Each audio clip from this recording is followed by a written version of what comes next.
ఇబ్బంది పడే విధంగా రైతుకి ఖచ్చితంగా అవమానపరిచే విధంగా వ్యవహరించారు అధ్యక్ష. ఈ 39,550 కోట్ల రూపాయల్లో కొన్ని స్టాచ్యుటరీ పేమెంట్స్ మేము చేయాల్సి వస్తే ఒక 2,000 కోట్ల రూపాయలు బ్యాంక్ ఆఫ్ బరోడాకి రాగానే ముఖ్యమంత్రి గారి దృష్టికి తీసుకొస్తే దాన్ని ఇమ్మీడియట్గా ప్రభుత్వం నుంచి చెల్లించడం జరిగింది అధ్యక్ష. ఈ రోజున్న ఆర్థిక పరిస్థితుల్లో గౌరవ సభ్యులందరికీ కూడా ముందుగా నేను మాటిస్తున్నాను. ఎందుకంటే మన ప్రభుత్వంలో రైతే రాజు. ఎట్టి పరిస్థితుల్లో కూడా రైతుకి ఆ గౌరవం దక్కే విధంగా రైతుతో పాటు ఎవరైతే కౌలు రైతులు మన రాష్ట్రంలో అధిక శాతం వ్యవసాయం చేసుకుంటున్నారో, కష్టపడి అనేక కుటుంబాలు దానిపైన ఆధారపడి ఉన్నాయో, వ్యవసాయ రంగాన్ని కాపాడడానికి కోసం 100% మా శాఖ నుంచి వాళ్ళకి అండగా నిలబడి త్వరగానే ఎంత త్వరగా వీలైతే అంత త్వరగా నేను మీకు మాటిస్తున్నాను. ఈ 674 కోట్ల రూపాయలు కూడా 10 రోజుల్లోపే మాకు వీలైతే ప్రతి ఒక్కరికి కూడా రైతుకి ఈ నిధులు అందించే విధంగా మేము అన్ని విధాలుగా చర్యలు తీసుకుంటామని మాటిస్తున్నాం అధ్యక్ష.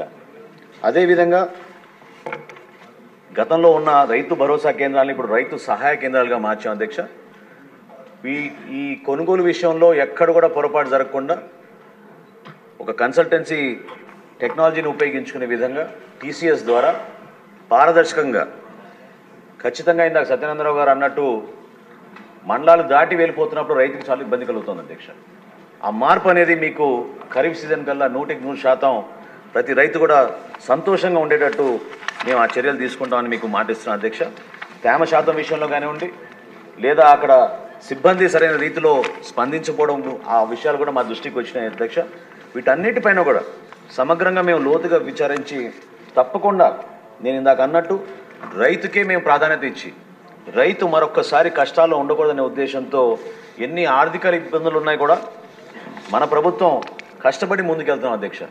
మొన్న తూర్పుగోదావరి జిల్లాలో కాకినాడలో పర్యటించినప్పుడు కూడా నేను మాటిచ్చాను అధ్యక్ష. చాలామంది కౌలు రైతులు అడిగినప్పుడు మొట్టమొదటిసారి ఒక గుడ్ విల్ జెస్చర్గా మా కార్పొరేషన్ తరఫు నుంచి మేము టార్పాలిన్స్ కూడా మొట్టమొదటిసారి రైతులకి మేము ఉచితంగా సరఫరా చేయడానికి ఒక ట్రయల్ బేసిస్ మీద ప్రారంభిస్తాం.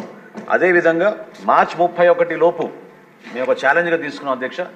డిపార్ట్మెంట్ నుంచి, ప్రభుత్వం నుంచి మార్చి 31 లోపు ఎట్టి పరిస్థితుల్లో కూడా ఈ 39,550 కోట్ల రూపాయల రుణాలని మేము 10,000 కోట్లు మేము చెల్లించేటట్టు మేము ఆ కార్పొరేషన్ నుంచి చర్యలు తీసుకుని తప్పకుండా రైతులకు అండగా నిలబడతామని మీ అందరికీ కూడా గౌరవ సభ్యులు తెలుపుకుంటూ వాళ్ళు ఇచ్చిన సలహాలు తప్పకుండా మేము నోట్ చేసుకున్నాం అధ్యక్ష.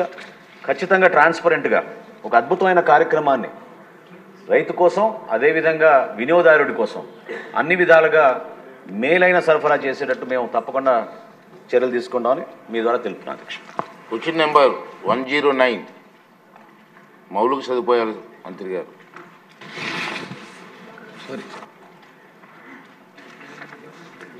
అధ్యక్ష, మొదటి ప్రశ్నకు జవాబు నిర్మాణం, నిర్వహణ, వాటా మరియు బదిలీ